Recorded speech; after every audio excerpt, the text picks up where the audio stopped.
Article 370 पर supreme court का बड़ा फैसला सामने आ चुका है।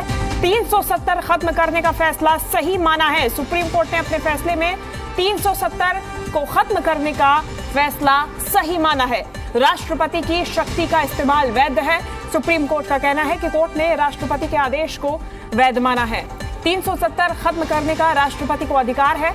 संविधान के सभी प्रावधान जम्मू कश्मीर पर भी लागू होते हैं। जम्मू कश्मीर के विलय के बाद ये कोई अलग राज्य नहीं है, जबकि विलय के साथ ही भारत को संप्रभुता सौंपी गई है और जम्मू कश्मीर भारत का एक अभिन्न हिस्सा है। सुप्रीम कोर्ट ने ये टिप्पणी करते हुए अपना फैसला सुनाया है। ये सारी चीज का फैसला हो गया है। वहाँ की जनता को जो गुमराह किया जा रहा था कि हमारा ये जजमेंट जो है 370 उठ जाएगा और फिर से जो भारत के खिलाफ आवाज़ उठाने वालों को आवाज़ उठाने का मौका मिलेगा, आज उनको ये मैसेज भारत की जो है हमारी सुप्रीम कोर्ट ने ये दे दिया है कि अब 370 हिंदुस्तान के कॉन्स्टिट्यूशन का कभी हिस्सा नहीं रहेगी। दुनिया भूल जाएगी कि कभी ये हिस्सा था। आज सुप्रीम कोर्ट का ये फैसला ऐतिहासिक फैसला आया है। आज के बाद मुझे लगता है 35 और 370 के पक्ष में जो दलीलें दी जा रही थी वो सब दलीलें बेमानी हो गई हैं। सुप्रीम कोर्ट ने कहा है कि जो राष्ट्रपति ने फैसला लिया था वो फैसला बिल्कुल सही है। जो 35 हटाने का फैसला लिया, जो 370 हटाने का फैसला लिया, बिल्कुल सही लिया फैसला। जो उन्होंने यूनियन टेरिटरी बना दिया जम्मू कश्मीर को, वो फैसला भी ठीक है, उसमें कोई कमी नहीं है। सुप्रीम कोर्ट ने कहा है कि वहां इलेक्शन कमीशन अपनी चुनाव की प्रक्रिया शुरू करे और 30 सितंबर 2024 तक अपनी चुनाव की प्रक्रिया पूरी कर ले। जहां तक तो अभी उन्होंने गुंजाइश कुछ रखी नहीं, तो अब ये कह सकते हैं कि ये जो फैसला था कोर्ट का,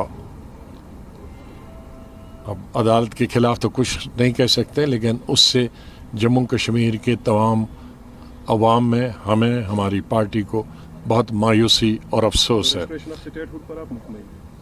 स्टेटहुड तो उन्होंने पहले ही पार्लियामेंट में कहा है, अब उसमें इलेक्शन का भी पहले ही कहा है, लेकिन इस सिलसिले में कम से कम जो सुप्रीम कोर्ट ने एक डेट तय कर दी कि भाई 30 सितंबर से पहले होना चाहिए और उसके फौरन बाद स्टेटहुड होना चाहिए, वो चीज़ तो हमारे हक में है। लेकिन जो दूसरी चीज़ थी जिससे हमारे जज्बात जुड़े थे या हमारी तरक्की के लिए, हमारी मैशत के लिए, हमारी रोजगार कर लें, अब कोई विरोध करने का लाभ नहीं है। अब वो राजनीति के लिए तैयार हो जाए। जब चुनाव हो तो चुनाव डट के लड़े, तो अपनी शक्ति जो है वो चुनाव में लगाएं, बजाय इसके कि इसके विरोधात्मक कार्यक्रम करें। ये मेरी उनसे व्यक्तिगत प्रार्थना है। और मैं जानता हूँ कि कई लोग बहुत दुखी होंगे, कई लोग बहुत पसंद होंगे, कई लोग बहुत दुखी होंगे। लेकिन अब विश्व में कई बातें होती है जीवन में जो अच्छी भी लगती हैं, लोगों को बुरी भी लगती हैं, तो इसको अब स्वीकार कर लेना चाहिए सबको अच्छे हृदय से, ताकि जो बदमज़गी है, जो एक कड़वाहट हो गई है, वो दूर हो जाए और जम्मू कश्मीर के लोग फिर से हम आंगी से और खुश असलूबी से, प्रसन्नता से आपस में मिलकर रहें।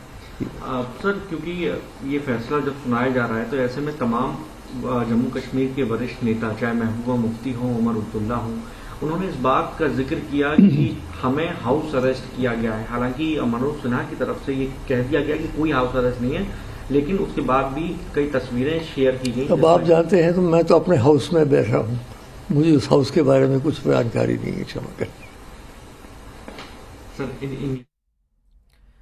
देखिए, लगातार जम्मू कश्मीर में अलग अलग दलों की तरफ से ये बयान जरूर सामने आ रहा है कि कड़ी सुरक्षा के बीच में नजरबंद उन्हें किया गया है। हालांकि एलजी मनोज सिन्हा की तरफ से ये स्पष्टीकरण दिया गया है कि किसी को भी नजरबंद नहीं किया गया है। हालांकि घाटी में सुरक्षा जरूर बढ़ा दी गई है। 11 बजे सीजेआई डीवाई चंद्रचूड़ ने फैसला सुनाना शुरू किया। 3 जजेस का फैसला पहले सुनाया गया है, क्योंकि 3 जजेस ने एक फैसला, बाकी जस्टिस कॉल और एक और फैसला अलग अलग, यानी कि 3 फैसले थे, हालांकि एक मत तीनों पर। I entirely agree with that. As you know, I have been demanding that ever since this happened 4 years ago, that our statehood should not have been reduced. We should not have been reduced to a union territory. Jammu Kashmir had a special position. It was the crown of India. Crown se chhod ke, we were even below Haryana and Himachal, union territories. That is not a good thing.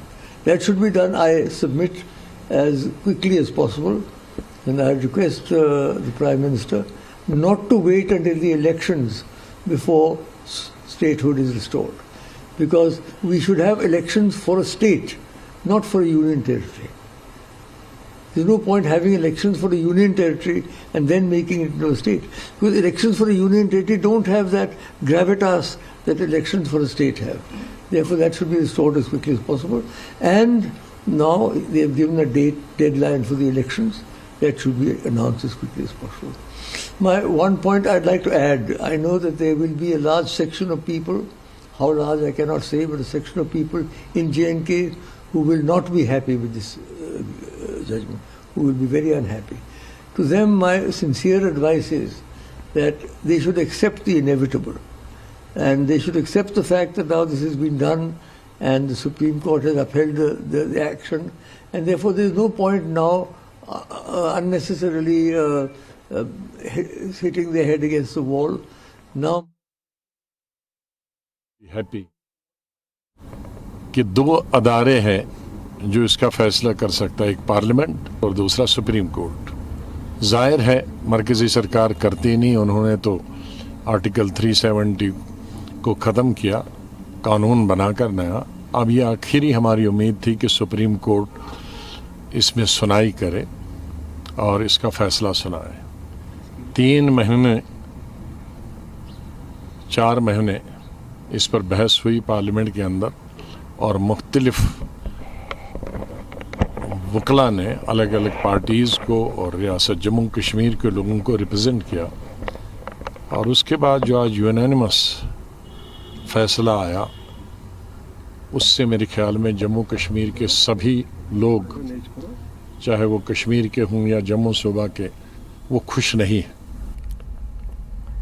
तो ये आप जम्मू कश्मीर के पूर्व CM Ghulam Nabi Azad को सुन रहे थे, जो कि बेहद ही नाखुश इस फैसले से नजर आ रहे हैं।